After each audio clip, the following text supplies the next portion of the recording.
It began on a night when the moon hid behind thick clouds, and darkness covered the land like a heavy blanket. Young Chaik, a hard-working farmer known for his strength and pride, was returning home from his farm. The path was silent except for the crickets singing their night songs. Suddenly, a tall figure brushed past him in the darkness. Chaik felt a strange coldness spread through his body. He continued walking, but within minutes, he felt something terribly wrong. When he checked himself, horror filled his heart. His manhood had vanished completely, as if it never existed. Chaik ran screaming into the village square, naked and crying like a madman. Villagers rushed out of their huts, thinking wild animals had attacked him. But when he told them what happened, they laughed nervously. Some thought he was drunk. Others wondered if evil spirits had touched his mind. Yet Chaik swore on his ancestors that a strange man had done this impossible thing. Morning came with bright sunshine, but darkness filled the hearts of Umadara's people. At the busy market, women sold yams and vegetables while men argued loudly about Chaik's strange story. Most called him a liar or a fool. Some said he invented the tale to escape shame from another problem. But as the sun climbed higher, another man stumbled into the market trembling like a leaf in a storm. His name was Obi, a palm wine seller known throughout the village. His face was wet with tears and sweat. He could barely speak, but finally told everyone the same impossible story. The night before, near his palm wine hut, a quiet stranger had greeted him. They shook hands briefly. Hours later, Obi discovered his manhood had disappeared exactly like Chaik's. Now the laughter stopped. 2 men in one day? Fear began creeping into people's minds like smoke into a hut. The women clutched their children closer. The men touched themselves nervously, making sure everything remained in place. That same afternoon, the market became strangely quiet. People whispered and watched every stranger with suspicious eyes. Then he appeared, a tall man with dark skin and darker eyes that seemed to look through people instead of at them. He wore simple clothes and walked slowly through the market stalls, saying nothing to anyone. He moved like a shadow, calm and unbothered by the fearful stares. Traders stepped back when he passed. Women pulled their children away. But one drunk man, full of palm wine and foolish courage, grabbed the stranger's shoulder roughly and demanded to know his name and village. The stranger simply looked at him with those deep, quiet eyes and walked away without a word. The drunk man cursed and spat on the ground, boasting loudly that he feared no man or spirit. But when darkness fell that evening, his screams shattered the night. He ran through the village, weeping and shouting that his manhood had vanished the moment the stranger disappeared from sight. Panic spread through Umadara like wildfire through dry grass. Men refused to shake hands with anyone they did not know. Fathers warned their sons to avoid all strangers. Groups of young men armed with machetes and spears began guarding every path leading into the village. Women whispered the name that now filled everyone with dread: the manhood thief. Mothers warned their husbands and sons. Even brave men walked in groups, afraid to be alone. But one hunter named Chidi refused to hide in fear. He was strong, clever, and proud of his courage. He stood in the village square and declared loudly that he would find this mysterious stranger and end the curse forever. The villagers cheered his bravery, though some feared he would become the next victim. That very night, as Chidi prepared his hunting weapons, a young boy ran to him breathless with news. Someone had spotted the stranger again, this time near the river, walking slowly in the moonlight like a ghost. Chidi gathered several young hunters and rushed toward the river. Their torches blazed in the darkness as they ran through narrow forest paths. Soon they spotted him, the tall, silent figure moving between the trees with impossible speed. "Stop!" Chidi shouted, but the stranger did not turn or slow down. The hunters chased him deeper into the forest, jumping over roots and pushing through thick bushes. Strange sounds filled the night. Owls hooted warnings. The wind whispered through leaves like voices of the dead. The stranger moved faster than any normal man should. He seemed to glide over the ground without effort. Then suddenly, he vanished completely into the shadows, as if the darkness swallowed him whole. The hunters stopped, breathing hard and confused. They searched everywhere but found nothing. As they prepared to return home, one young hunter named Emeka screamed. He swore the stranger had brushed past him in the darkness just seconds before. Dawn broke with the sound of Emeka's desperate crying. The hunter who had been so brave the night before now sat trembling outside his hut. He had checked himself at first light, and the impossible had happened again. His manhood was completely gone. Even Chidi, the bravest hunter, felt cold fear touch his heart. If the stranger could do this to armed men in the forest, no one was safe. The curse was real. The impossible was true. All morning, people gathered in frightened groups. No one went to their farms. The market remained empty. Even the strongest men now believed what they had refused to accept before. A mysterious stranger with terrible power walked among them. The village elders, old men with wisdom carved into their wrinkled faces, called an emergency meeting. They sat under the ancient Iroko tree where important decisions had been made for generations. The entire village waited nervously for their words.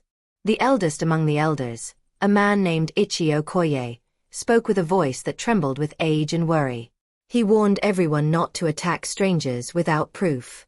He reminded them that innocent travelers passed through Umadara every day. Violence against the wrong person could bring worse curses upon the village. But angry young men shouted back. They demanded action, not caution. They wanted to hunt down every stranger until they found the manhood thief.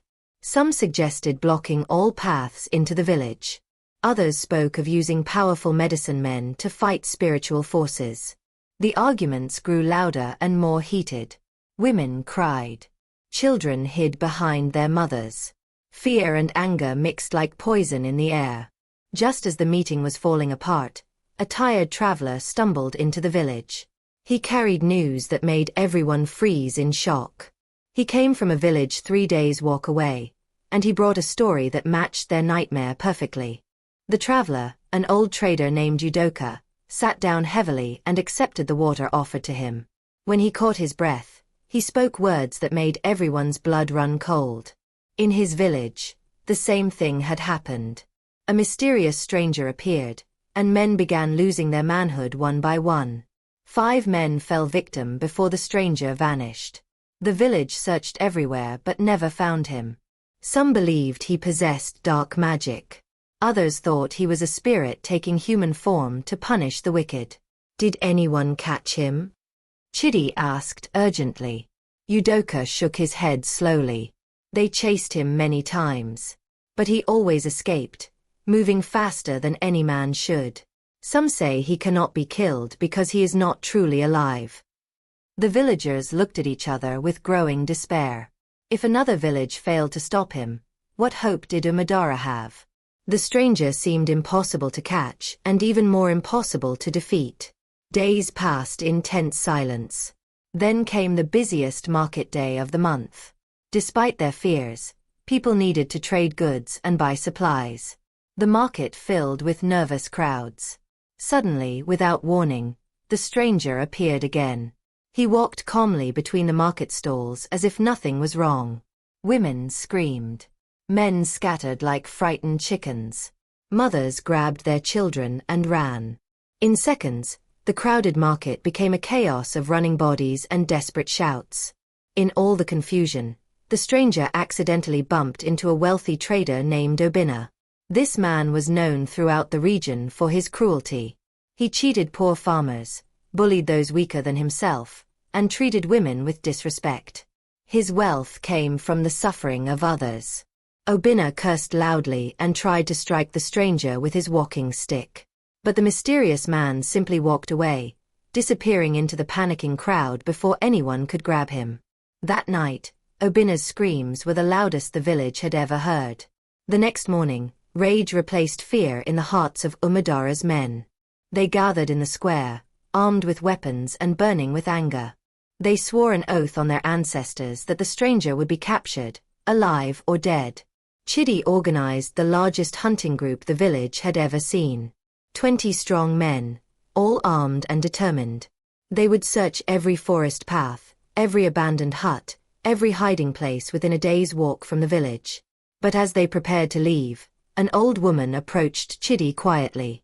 She was known for seeing things others could not, visions and dreams that sometimes came true. Her wrinkled hands trembled as she whispered to him. "I know where the stranger sleeps," she said softly. "I saw it in a dream last night. There is an abandoned hut deep in the forest near the ancient burial ground. He hides there." Chidi's eyes brightened with hope and determination. Finally, they had a real chance to end this nightmare. The hunters moved silently through the forest like shadows. Birds sang above them, unaware of the dangerous mission below. After hours of careful walking, they found it, a small broken hut hidden behind thick bushes and hanging vines. Smoke rose from inside, proving someone lived there. Chidi signaled his men to surround the hut quietly. They crept closer, weapons ready, hearts pounding with fear and excitement. Through cracks in the bamboo walls, they saw strange objects inside. Dried herbs hung from the ceiling. Mysterious symbols were drawn on the walls with white chalk. Small clay pots contained powders and liquids that smelled of dark magic. This was definitely the stranger's hiding place. But the hut was empty. Where was he? Suddenly, footsteps crunched on dry leaves outside. The hunters froze. Someone was approaching. Chidi gripped his spear tighter, ready for the confrontation that would change everything. His men held their breath, waiting. The stranger appeared at the hut's entrance and stopped immediately. His dark eyes scanned the surrounding forest, seeing the hidden hunters despite their careful hiding. For a moment, no one moved. The forest itself seemed to hold its breath. Then the stranger ran. Not in panic, but with that same impossible speed the hunters had seen before. Chidi shouted and the chase began again. They crashed through bushes and jumped over fallen trees, desperate to catch him before he vanished once more. But this time, Chidi kept pace. He ran faster than he had ever run before, driven by determination and rage. He got close enough to see the stranger's face clearly in the scattered sunlight. What he saw confused him greatly. The man did not look evil or possessed. His face was calm, almost sad. His eyes showed no madness or cruelty. He looked like an ordinary man running from danger, not a demon or spirit. This made everything even more mysterious and frightening. Back in the village, Chidi described what he had seen. The hunters expected him to speak of a monster or demon.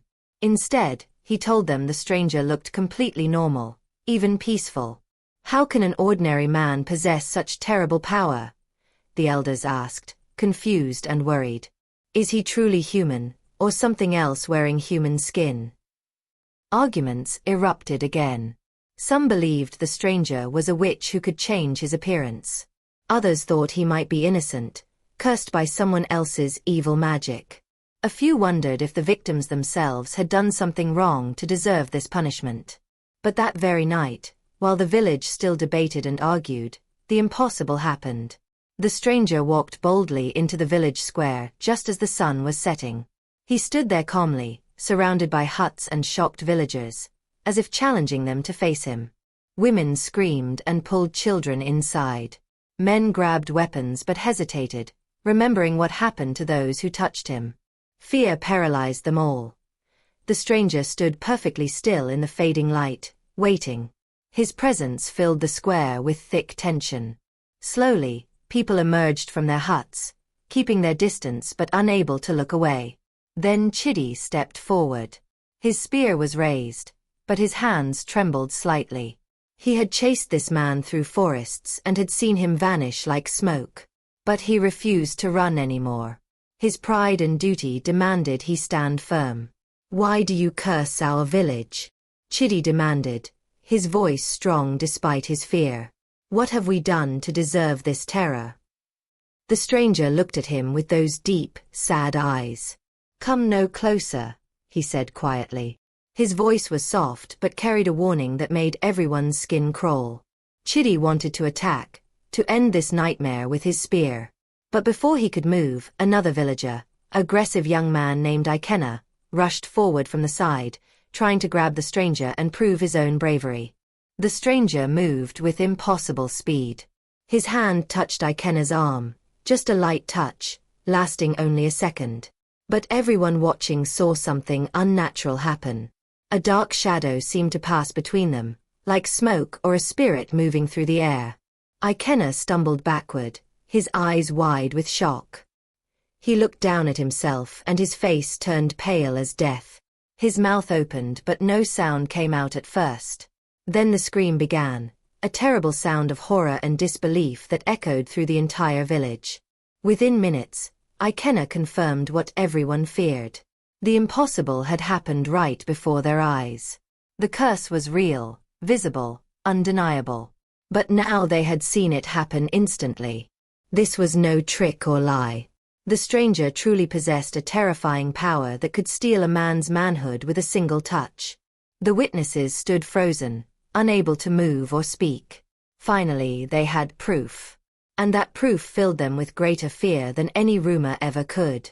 Rage overcame fear. The villagers surrounded the stranger, careful not to touch him but blocking any escape. Chidi shouted orders and men rushed forward with ropes. They bound his hands and feet, treating him like a dangerous animal. Throughout all this, the stranger showed no fear at all. He did not fight or struggle. He simply stood calmly as they tied him up, as if he had expected this moment all along.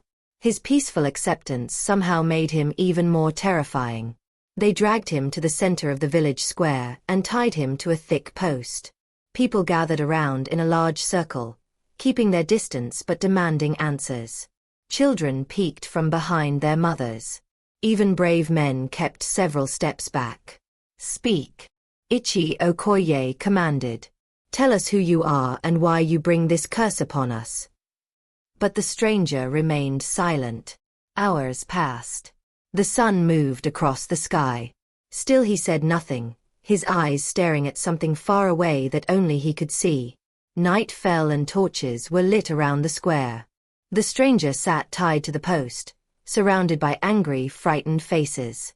Women brought food to the watching men. Children were sent to bed, though none could sleep. The village waited. Finally, as midnight approached, the stranger took a deep breath. His eyes focused on the crowd around him. When he spoke, his voice was quiet but clear, reaching every ear in that tense circle.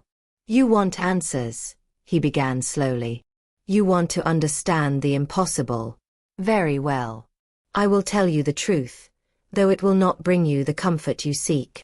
Everyone leaned forward, desperate to hear his words. Even the wind seemed to stop, waiting for his confession.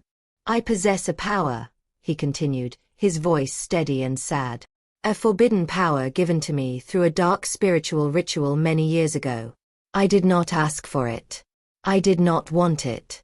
But now it lives inside me, and I cannot easily control when it acts." The stranger's words sent chills through everyone listening. He told them of a desperate time in his youth when he sought power to protect himself from enemies. A powerful witch doctor offered him a solution, a ritual that would give him the ability to defend himself in ways no one would expect. "I did not know the true cost," he said quietly. "I did not understand what I was accepting. The ritual changed me. It gave me this terrible gift that activates when I feel threatened or when darkness recognizes darkness." "Can you reverse it?" Chidi asked, his voice softer now. "Can you give back what you have taken?" The stranger shook his head slowly. "The power does not belong to me alone. It connects to forces older and darker than any living man. Killing me might make things worse. The curse could spread to others. The darkness does not die, it only moves." Fear rippled through the crowd.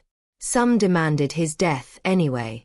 Others remembered old stories of curses that multiplied when their carriers were killed.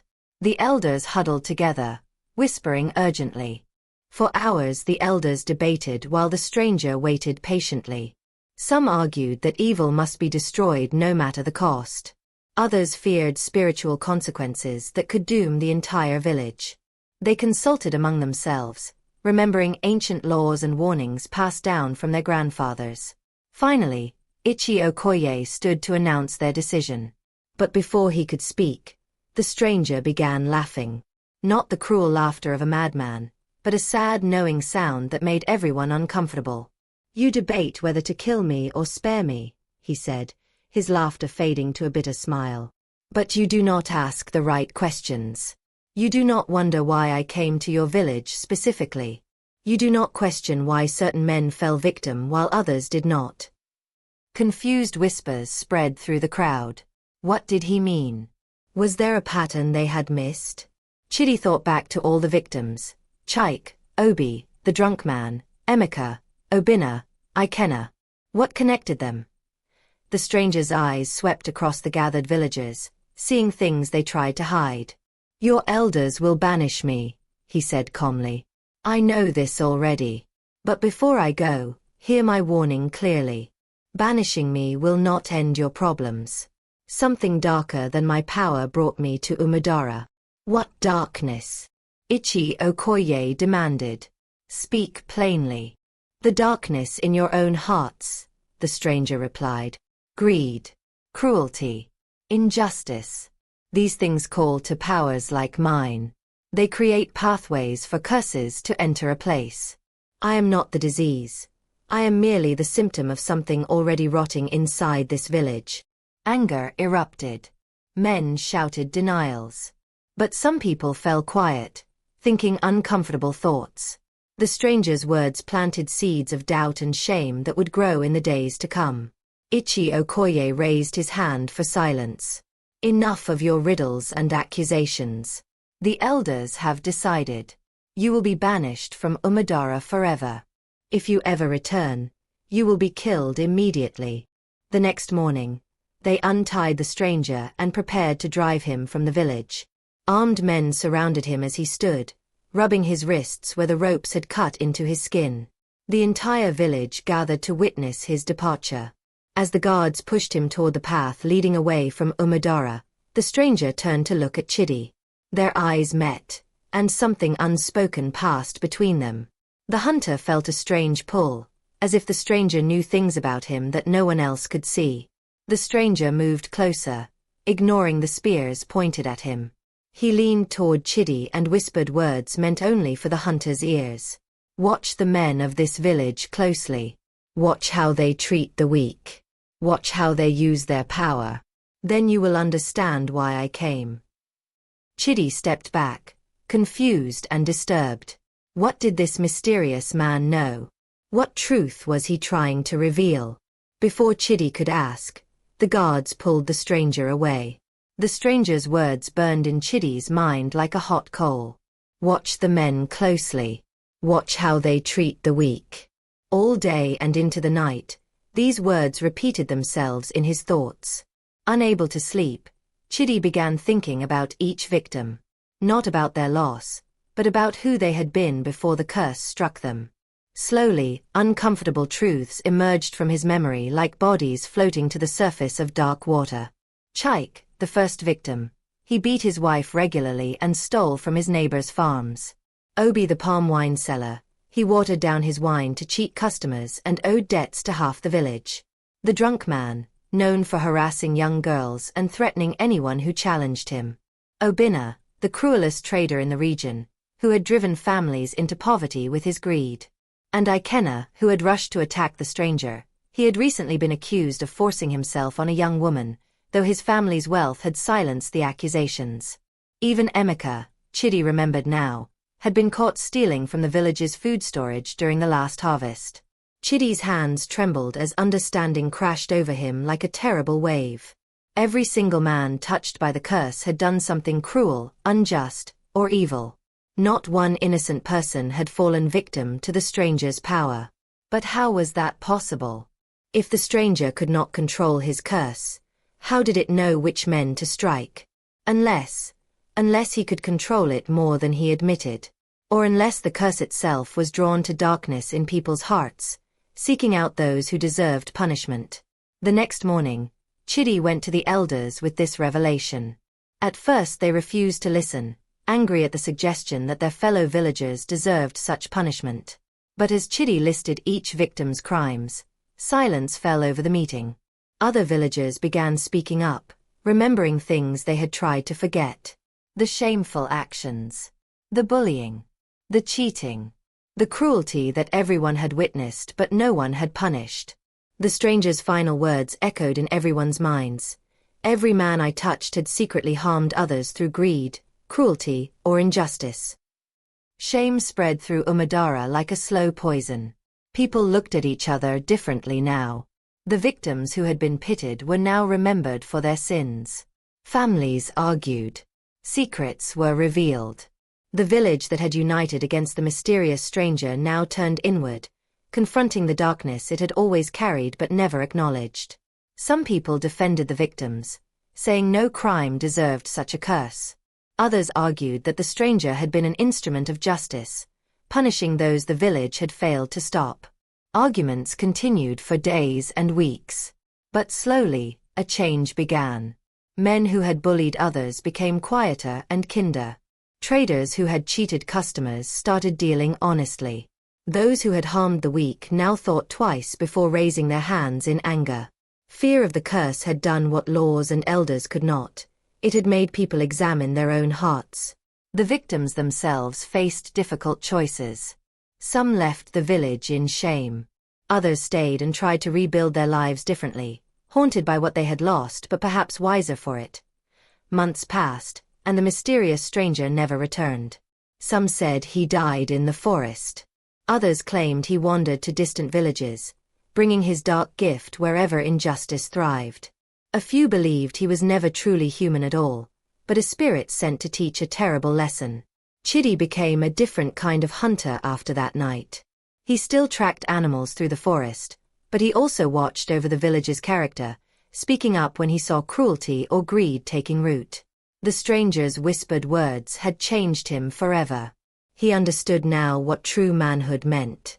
It was not physical strength or power over others. It was not pride or wealth or the ability to dominate those weaker than yourself. True manhood was found in honor, in protecting the vulnerable, in treating others with justice and kindness.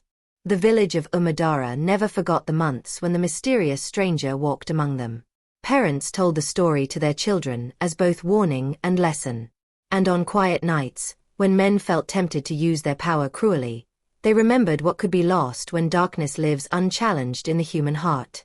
The stranger was gone, but his message remained, carved into the village's memory forever.